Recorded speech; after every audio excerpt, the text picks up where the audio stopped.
اللہ رب العالمین والصلاة والسلام علی رسولہ الکریم اما بعد۔ آج ہمارے معاشرے کے اندر بہت ساری نوجوان نسل اس بات کے حوالے سے کنسرن رہتی ہے کہ ہینڈ پریکٹس مشت زنی حلال ہے یا حرام ہے،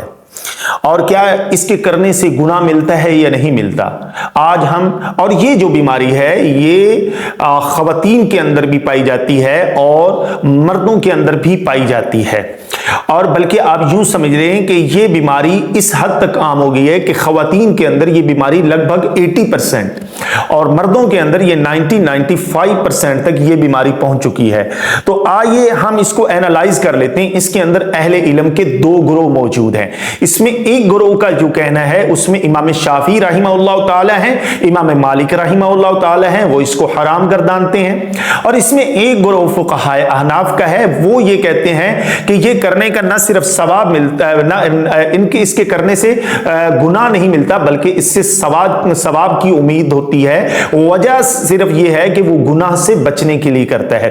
ہم اس کو اینالائز کر لیتے ہیں۔ قرآن مجید فرقان حمید کے اندر اللہ سبحانہ و تعالی نے اس کو اس طریقے سے بیان فرمایا ہے۔ اگر آپ غور کریں تو اللہ فرماتے ہیں قد افلح المؤمنون، مومن کامیاب ہو گئے، الذین هم فی صلاتهم خاشعون، وہ نماز کے اندر ڈرنے والے ہیں، والذین هم عن اللغو معرضون، اور وہ اپنی زبان کا غلط استعمال نہیں کرتے، والذین هم للزکاة فاعلون، وہ زکات کے فاعل ہیں، والذین هم لفروجهم حافظون، وہ اپنے جسموں کی حفاظت کرنے والے ہیں، الا علی ازواجهم او ما ملکت ایمانهم، وہ جاتے ہیں اپنی جنسی خواہش کو پورا کرنے کے لیے اپنی شرمگاہ کا استعمال نمبر 1 اپنی بیویوں کے پاس یا اپنی لونڈیوں کے پاس جاتے ہیں۔ یہاں پر اللہ نے یہ کرائٹیریا سیٹ کر دیا ہے کہ آپ کی جنسی تسکین کے لیے 2 چیزیں میں نے بنائی ہیں، ان میں نمبر 1 کیا ہے؟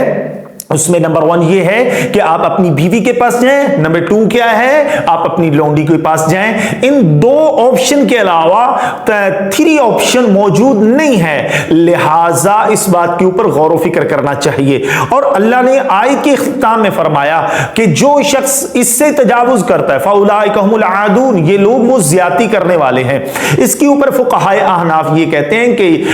یا ان کے جو ہم نوا یا ہم خیال ہیں وہ یہ کہتے ہیں کہ اس آیت میں اللہ نے اس بات سے منع نہیں کیا، نہیں منع تو نہیں کیا لیکن ایک کرائٹیریا تو سیٹ کر دیا ہے نا۔ اس کے اندر اللہ سبحانہ و تعالی نے جنسی تسکین کے لیے جو آپشن استعمال کیے وہ کیا ہے۔ آئیے اس کو ایک اور طریقے سے اینالائز کرتے ہیں کہ اس کو اس طریقے سے دیکھنے کی کوشش کرتے ہیں کہ اللہ سبحانہ و تعالی قرآن مجید کے اندر کہتے ہیں کہ میں نے تمہاری تسکین کے لیے تمہاری بیویاں پیدا کی ہیں جو تم میں سے ہیں۔ معلوم کیا ہوا کہ جنسی خواہش کو پورا کرنے کے لیے جو اللہ سبحانہ و تعالی نے کرائٹیریا سیٹ کیا ہے وہ بیوی یا لونڈی کے پاس جانا ہے۔ اب اگر کوئی شخص گناہ سے بچنے کے لیے یہ ہیلا استعمال کرتے ہوئے کہتا ہے کہ گناہ سے بچنے کے لیے وہ ہینڈ پریکٹس یا مشت زنی کرتا ہے تو پھر وہ اس کے لیے جائز ہو؟ نہیں بھائی، اس کے لیے بھی جائز نہیں ہے، کیونکہ اس کے لیے بھی رسول اللہ صلی اللہ علیہ وسلم نے کرائٹیریا سیٹ کر دیا ہے۔ جیسے کہ صحیح بخاری میں حدیث موجود ہے کہ نبی صلی اللہ علیہ وسلم نے فرمایا یا معشر الشباب، اے نوجوانوں نکاح کرو، اگر نکاح کرنے کی طاقت نہیں ہے تو پھر روزہ رکھو، یعنی اپنی خواہش کو دبانے کے لیے نبی صلی اللہ علیہ وسلم نے فرمایا خواہش کے اوپر کنٹرول کرنے کے لیے تم لوگ روزہ رکھو۔ معلوم کیا ہوا کہ جنسی تسکین کو پورا کرنے کے لیے بیوی یا لونڈی کا استعمال کرنا ہے، اور اسی طریقے سے اگر وہ جنسی خواہش کو پورا کرنے کے لیے بیوی اور لونڈی کے پاس جانا ہے، اور اگر یہ 2 آپشن موجود ہی نہیں ہے تو پھر کیا کرنا ہے؟ جنسی خواہش کو دبانے کے لیے، اس کو